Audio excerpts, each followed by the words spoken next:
মানে গতকালকে হাসনাত আব্দুল্লাহর এই বক্তব্যের পর এটা নিয়ে চারদিকে আলোচনা শুরু হয়েছে যে হাসনাত আসলে কাকে বলছেন, কাকে তিনি এই ভণ্ড হিসেবে আখ্যায়িত করেছেন। এটা কি সার্জিস নাকি নাসিরউদ্দিন পাটোয়ারি নাকি আসলে অন্য কোন দলের রাজনৈতিক নেতাকে? যদি অন্য কোন দলের রাজনৈতিক নেতাকে বলেন, হাসনাতের একটু ভাবা উচিত ছিল আসমানে স্যাপ মারলে মানে থুতু মারলে সেটা নিজের গায়ে আসে। কারণ এনসিপির মধ্যেও তো আমরা এই ধরনের লেবাস দেখতে পারি যেটা হাসনাত আব্দুল্লাহ মনে করেন যে এটা ভণ্ডামি। তো ভণ্ডামিটা কি? এই মুহূর্তে এনসিপি জামায়াত ইসলামের একটা জোট আর বিপরীতে বিএনপি। তো বাংলাদেশের নির্বাচনের কিছু জিনিস আছে কি, নির্বাচন আসলে ওয়াদার ফুলঝুরি চলে, নির্বাচন আসলে কোলাকুলি মুসাফার একটা কি বলা হয় যে হুলুস্থুল কাণ্ড চলে। এর বাহিরে আরেকটা আসে, সেটা হচ্ছে পাঞ্জাবি পড়া। একজন রাজনৈতিক নেতা তিনি পাঞ্জাবি পড়বেন।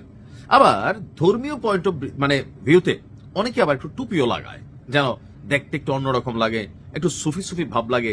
জনগণ যেন মনে করে আহারে অমুক ভাইয়ের চরিত্র ফুলের চেয়েও পবিত্র। তবে হাসনাত আব্দুল্লাহ মনে করছেন এরা আসলে সবাই ভণ্ড। তা আমরা দেখছি ইদানিং সময়কালে সার্জিস আলম টুপি পরা শুরু করছেন। তিনিও কি ভণ্ডামের উদ্দেশ্যে পড়ছেন নাকি হজ করে আসার পরে? নাসিরউদ্দিন পাটোয়ারি আগাগোড়া সবসময় চুলটুল শার্টপাট লয়ে হাঁটতো, এখন দেখি যে নিয়মিত পাঞ্জাবি টুপি পড়ছেন। নির্বাচনে ভোট পাওয়ার ধান্দামি ভণ্ডামি নাকি আসলে ভেতর থেকে হেদায়েত হয়ে গেছেন? তারা দুজন যদি হেদায়েত হন তাহলে বাকিরাও নিশ্চয়ই হেদায়েত হয়েছেন।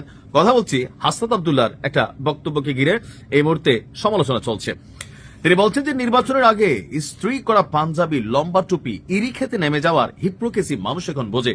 আমির হামদারে দেখছি, আর ওই যে কি বলা হয় যে একটা আছে না মালয়েশিয়ার কি জানি জামাত ইসলামের প্রার্থী ফয়জুল হক ক্ষেতের মধ্যে নেমে যায় দৌড়ে গিয়া, ওয়াও।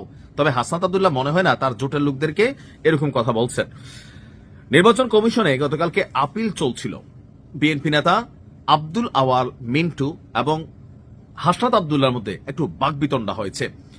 তো মিন্টু সাহেব তিনি অশোভন আচরণ করেছেন এবং কমিশন কর্তৃক বিষয়টি এড়িয়ে গিয়েছে, আর এতেই খেপেছে হাসনাত আব্দুল্লাহ।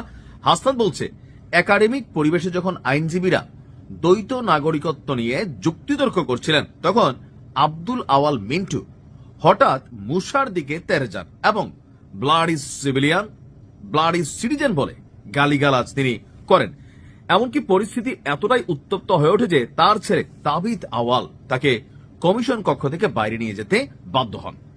আব্দুল আওয়াল মিন্টুর সমালোচনা করে হাসনাত বলছেন যারা এলিটিজম অর্থাৎ বড়লোকিপানা দেখাতে আসে তারা যেন রাজনৈতিক এলিসিটিজম ঘরেই রেখে আসে। আপনি কাউকে ব্লাডি সিটিজেন বলবেন আবার তাদের কাছেই ভোট চাইবেন, সেটা হবে না।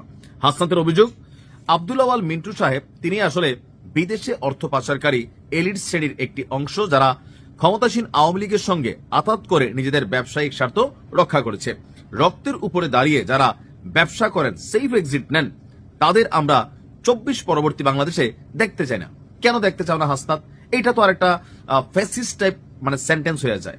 কারণ কি, তোমার যখন ভালো লাগে না কারু বক্তব্য, আমি কিন্তু হাসনাতের খুবই সাপোর্টার, তাই না? আপনারা যারা আমার নিউজ দেখেন, কিন্তু এই ধরনের বক্তব্য হাসনাতের জন্য ঝামেলাযুক্ত। কেন? আমার মতের বিরুদ্ধে গেলে ভাই তার পক্ষে সরকার কাজ করে, আমার পক্ষে আসলে সরকার নিরপেক্ষ নাকি?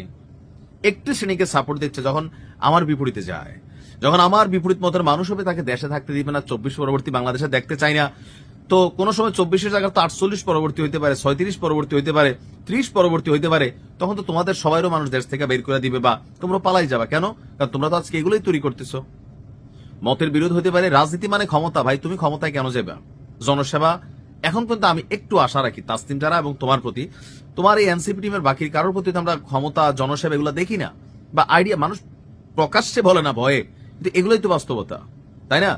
রাজনৈতিক নেতারা রাজনীতি করবে, ক্ষমতার জন্য মারামারি করবে, কামড়াকামড়ি করবে, কিন্তু পাঞ্জাবি টুপি তারপর হচ্ছে যে এই লম্বা লম্বা ড্রেস রেখা ভণ্ডামি, এখন এই কথাগুলো আসলে কারো বোঝানো হয়েছে, হাসনাতের আসলে ভালো জানে। আমি মনে করি এটা ক্লিয়ার ব্যাখ্যা দেখ, নয়তো কেউ কেউ ভাবছেন সার্জিস এবং নাসিরউদ্দিন পাটোয়ারিকে মুখোশ খুলে দিচ্ছে, কেউ ভাবতেছেন বিএনপিতে অনেক নেতা আছেন পাঞ্জাবি পরেন টুপি পরেন না, তবে টুপি পাঞ্জাবি পরেন এমন নেতা জামাতেও আছেন, অনেক কিছুই ভাই। আশা করি হাসনাত বিষয়টা ক্লিয়ার করবে। ভালো থাকুন।